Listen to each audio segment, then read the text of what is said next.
Zdaj vas vabim, da vprašate, seveda v zvezi s podpisom pogodbe, tega dokumenta in v zvezi z MLM-jem. Izvoli, Marko. Marko Minenkovič, Kanada. Could you say something more about the financial restructuring? Some technical...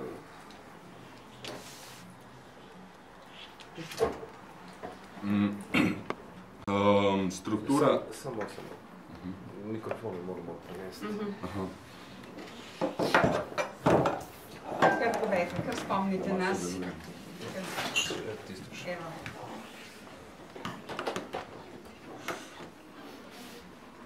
Struktura dokumenta je taka, da je dolg razdeljen na 3 dele.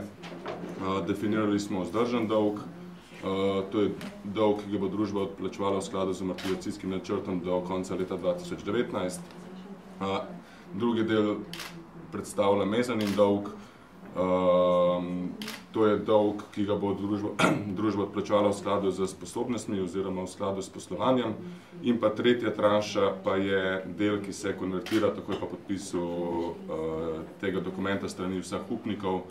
Tako da to je v bistvu na široko, kako bo zdaj struktura dolga. Lahko številke vidiš konkretno?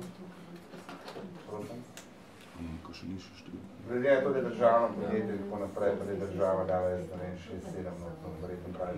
V tem trenutku, glede na to, da tudi še niso podpisali vse ostale banke, o samih številkah ne bi govorili, mislim, da tudi niso bistvene.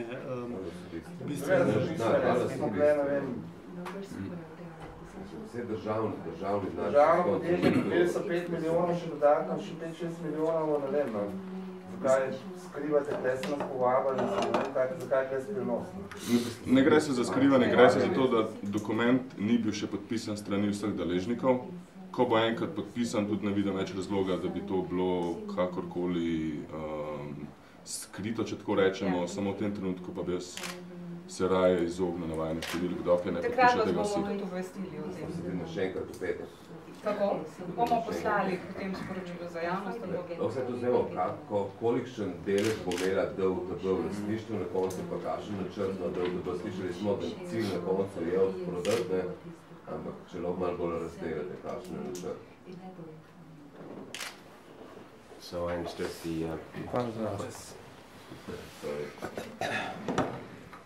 I would be taking questions regarding the ownership and strategy regarding that, and my colleagues would answer detailed questions about the restructuring. And there is no particular hiding goal in the discussions.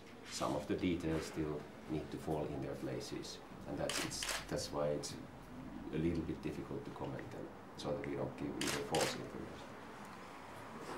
So, DUTB will be in a leading position, owning this company and creating so-called corporate governance. This means that we will look into the management structures and make basically sure that in the management activities, supervisory board activities, the strategy of the company will be followed. In practical terms, this means that we will make sure that the company doesn't suddenly start investing in non-core activities, just to give you an example. And there are no signs of such, but just to give you an example what it means. The time is not yet, of course, right to discuss any exit strategies, but as the nature of financial institutions' ownership, of course, is not strategic, not long-term. So as soon as we feel that the time is right, we will then enter into exit activities, divestment activities. And of course, this will be then done in coordination with the other owners. Would that answer your time frame? Is there supposed to be closed in 5 years or something? Well, I would be surprised if we still then owned this company.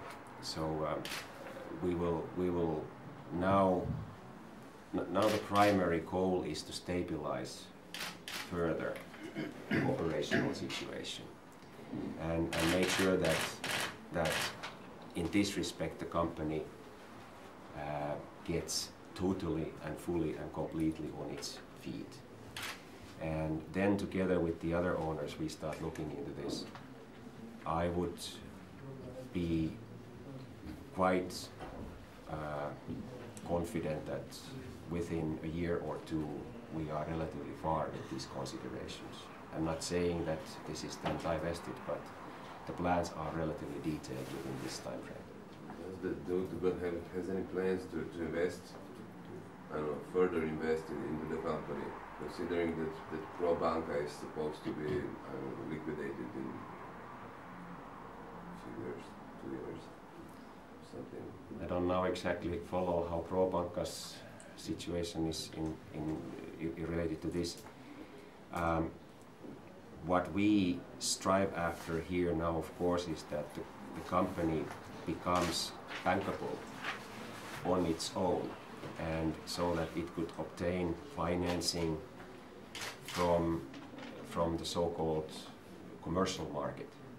So our activities primarily aim at creating a balance sheet, creating a profit and loss statement together with the management, so that the company becomes bankable on its own merits. And what further investments then are needed, we will look at together with the management. Naslednje vprašanje? Če je kakšno? Marko, še vedno? Lahko bi poveste nekaj več o prestrukturiranju podjetja. Kakšne načrte imate, so finančni del, kakšne centralne?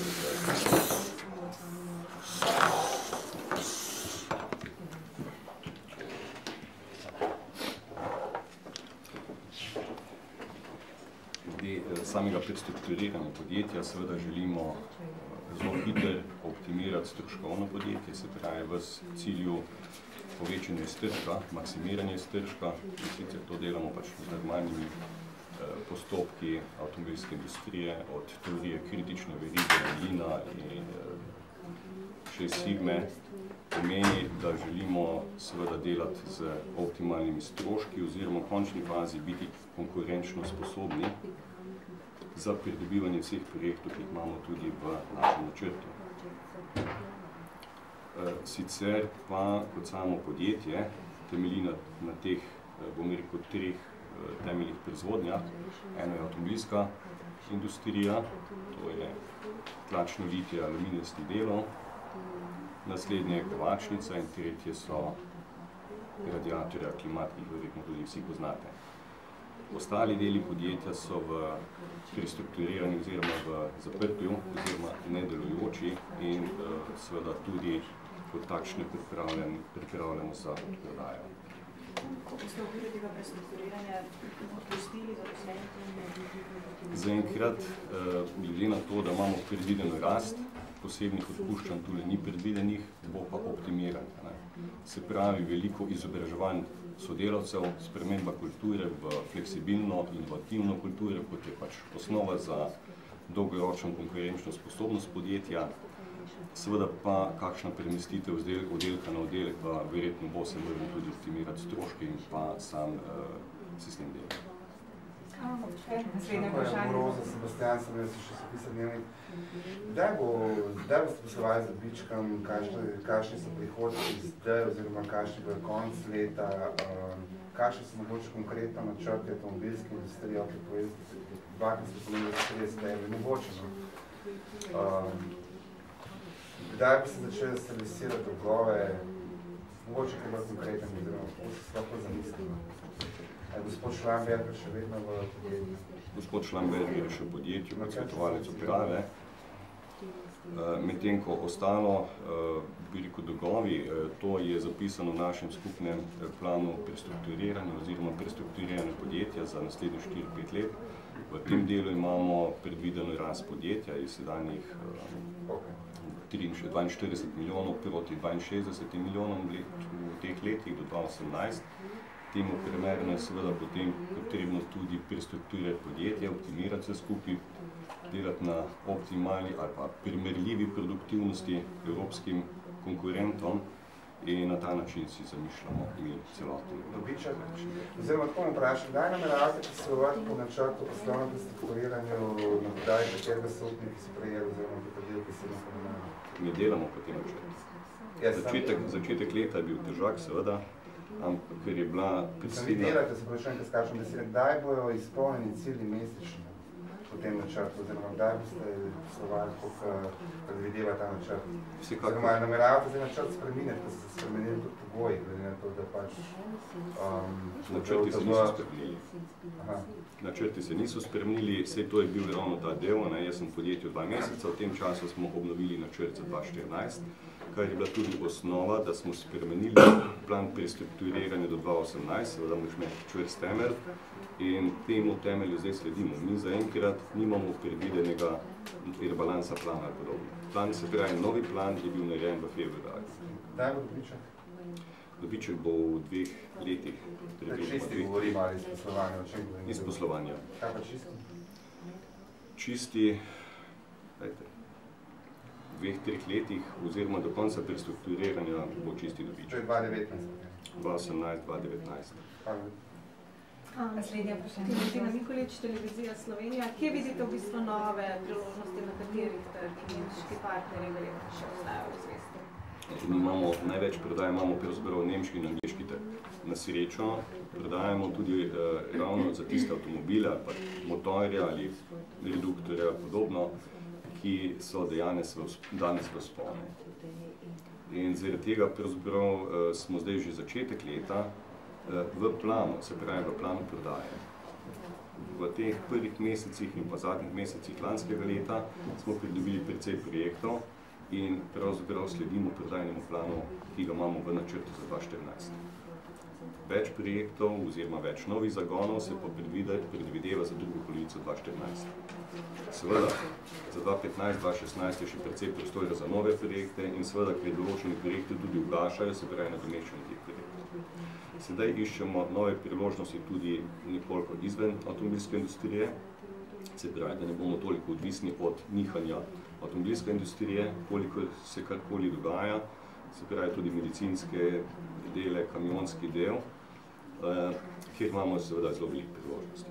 Treba vedeti, da Mariborska levarna predstavlja na trgu nekje pod 1% dobaviteljev, vrednosti dobaviteljev. To pomeni, da z našo fleksibilnostjo in inovativnostjo lahko hitro zapolnimo te naše cilje.